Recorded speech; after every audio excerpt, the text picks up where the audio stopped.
Está en línea el diputado Ramiro Gutiérrez. Ramiro, buen día, ¿cómo le va? Buen día, José Luis, ¿cómo estás por allí? Bien, bien, aquí estamos. Bueno, desde el sector del peronismo, que es el Frente Renovador, ustedes van a impulsar tres pedidos de juicio político. Se conoce que uno de carácter concreto es al respecto de un juez de Bahía Blanca. Este juez de Bahía Blanca había liberado un violador, inmediatamente que las tornas comenzaron a moverse, lo volvió a meter adentro. ¿La rectificación del pecado lo absuelve o esto seguirá en pie? Bueno, no lo absuelve en este caso. Hace 2 días ya se interpuso la acción de jury de enjuiciamiento contra el magistrado, rodillazo, acción No, no, no, no, no, así, no, no, las no. normas que... Sácalo, sácalo, no, no, no. O que te dé un fijo o que se ponga en otro lado. No, es imposible. Estamos queriendo hablar con el diputado Ramiro Gutiérrez, estamos queriendo hablar de este tema, del impulso de estas cuestiones de juicio político, pero evidentemente está en algún lugar donde el celular tiene pésima señal, no es manera realmente de llevar esta conversación al aire. Mientras tanto te voy contando esto, la carta lleva por título "No aplaudan más", ¿eh? Y dice así: uno de los médicos que difundió el reclamo fue Alejandro Rizzo Vázquez, especialista en medicina crítica y terapia intensiva. En su cuenta de Twitter escribió: por favor, a la sociedad, cuando llegue las 21 no aplaudan más. No hay nada que aplaudir, nada que festejar, nada por qué brindar, nada por qué chiflar ningún uno para homenajear. La salud está más de luto que nunca. Deberían hacer un minuto de silencio. Bueno, espero, Ramiro, que ahora estemos en una buena conexión. Nos decía que, bueno, evidentemente el procedimiento ya está iniciado y no tiene retractación en este sentido. Así es, se han iniciado, José Luis, ya 2 acciones de jury, Uh-huh. por la misma razón, por la liberación de violaciones, de violadores, de personas peligrosas, que la justicia había tomado otro temperamento hace muy poco tiempo, que era ponerlos bajo privación de la libertad, y en virtud de esta situación tan particular que estamos viviendo del COVID, permitió de que pudieran abandonar sus penales y volvieran a sus domicilios particulares. Esta situación se hizo para nosotros de manera irregular y por eso se presentaron 2 juris contra los jueces. Para nosotros siempre la postura ha sido clara: la ley debe cumplirse.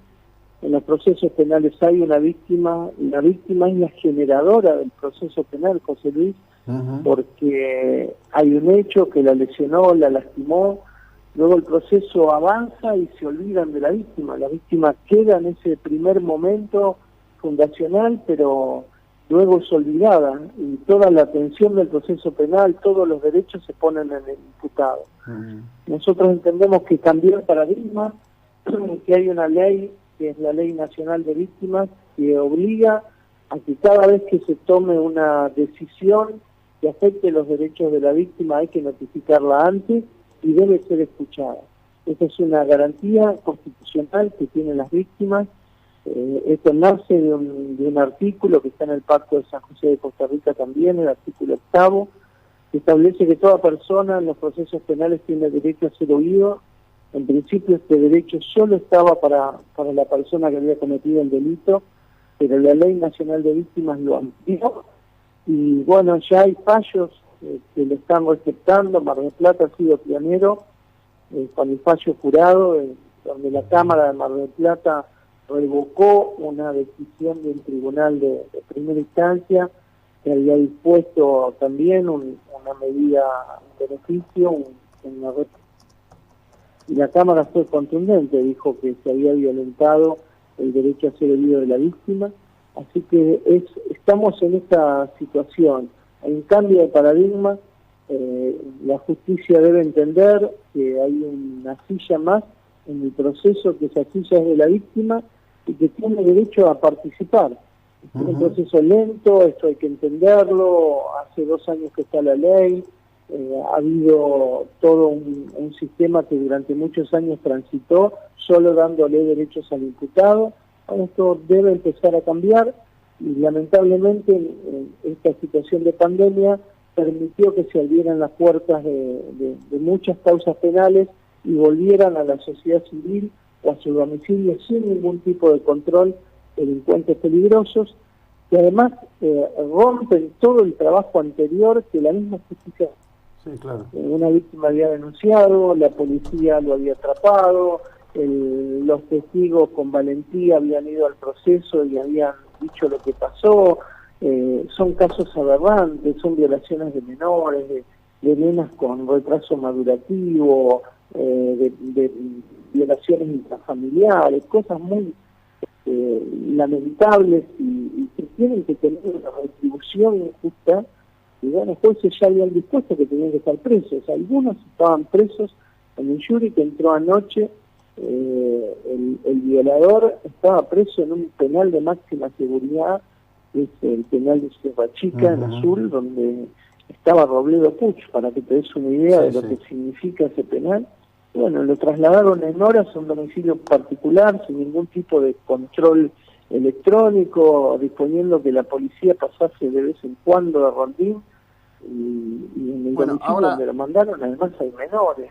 Ramiro, en este sentido, digo, la verdad que sería bastante desafortunado que esto quede reducido a estos tres, que estimo, yo decía hoy en la apertura, capaz que van a terminar siendo la bestia del sacrificio. Porque, a ver, lo que quiero que nos ayudes a entender es esto. Hay un juez, Violini, que integra una aberración, porque es un tribunal colegiado, pero que se ha permitido que funcione con una sola persona. Se adujo en su momento que para que esto ocurriera era por el sobrecargo de trabajo, para dar agilidad, etcétera, etcétera. Violini en soledad construye una pieza que ahora en la presentación que ha hecho el fiscal de casación ante la Corte dice, mire, esto es manifiestamente inconstitucional, ni siquiera está fundado. Yo tuve oportunidad de conversar con el presidente de la red de jueces penales de la provincia de Buenos Aires cuando le pregunté cómo habían establecido ellos el marco de referencia del riesgo de COVID-19. Terminó aceptando que era algo que presumían, pero el tema de fondo, cuando uno mira toda la ilación, a ver, el gobierno había asumido el día 10 de diciembre. El día 20 habían constituido la Mesa por la Grave Situación Carcelaria de la Provincia de Buenos Aires, en el que participó la Comisión Provincial de la Tortura, que bueno, evidentemente considera que el sistema carcelario es torturante, y ya estaba esa idea. Es una idea que atraviesa la sociedad argentina, por lo menos en los ámbitos de la política y del Poder Judicial. Es mucho más profundo que tres desquiciados por una manda generalista deciden o determinan la libertad de violadores aberrantes. A ver, José Luis, la provincia de Buenos Aires, según el registro único de detenidos, tiene una población de personas privadas de la libertad de 52.944. Están en las cárceles, en las dependencias policiales. Ese es el universo, 52.944. De esos presos, el 45% han cometido delitos contra la persona, el 21% contra las personas y el 11% contra la integridad sexual. Es decir, casi el 80% de las personas que hoy están presos por orden judicial son los que te matan, los que te lastiman, los que te lastiman, los que te violan. Es decir, no hay en la cárcel personas por delitos leves. Una persona está en la cárcel porque ha cometido un hecho, porque un juez lo determinó, porque ese hecho tiene una pena mayor a 3 años, y es menor a 3 años, el juez puede disponer que esa sanción sea en suspenso, y porque el 80% de ese universo son casos graves. Entonces, esto hay que analizarlo con mucho cuidado, muchísimo cuidado. Yo entiendo, acá había presentaciones de los defensores oficiales masivas, hay corpus colectivos, se analizaban los fallos, incluso que vos te referís, la Corte va a tener que resolver si se ha actuado bien, si se ha actuado mal, y evidentemente toda esta situación que que ha tenido acciones muy duras, estas dos que yo te manifiesto, y seguramente en el día de hoy va a haber una tercera, 3 juris de enjuiciamiento. Es algo que para mí rompe toda la lógica de la cultura jurídica. No existen los sistemas de excepción y no debieron de forma masiva. Cada caso debe analizarse puntualmente. A ver, no había al momento de disponerse todas estas medidas, no había un solo detenido en el servicio penitenciario que tuviera COVID.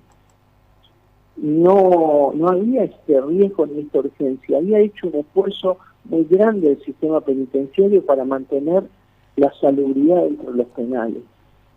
Se cortaron las visitas, se puso en alerta máxima el sistema sanitario. Sí hay mucha sobrepoblación penitenciaria, es cierto, las condiciones no son las mejores y el Estado va a tener que tomar nota de una deficiencia crónica.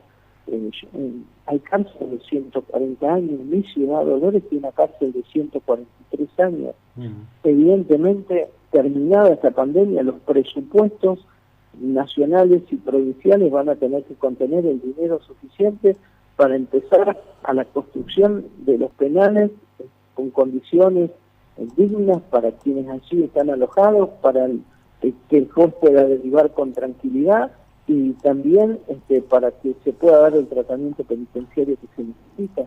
Pero si las personas están así, no es porque cayeron del cielo, porque cometieron un delito grave, y porque un juez lo determinó. Entonces, todo tiene que ser mirado con mucha responsabilidad. La sociedad está muy expectante. La cantidad de reclamos de víctimas y también el temor inmenso que esto generó, me parece que ha cerrado una camisa que ha abierto de una manera arbitral. Absolutamente. Desde ya, muchísimas gracias. Buena jornada, muy amable. Gracias, José Luis, que sigan muy bien. Bueno, seguimos en un instante. Estábamos justamente con el diputado Ramiro Gutiérrez.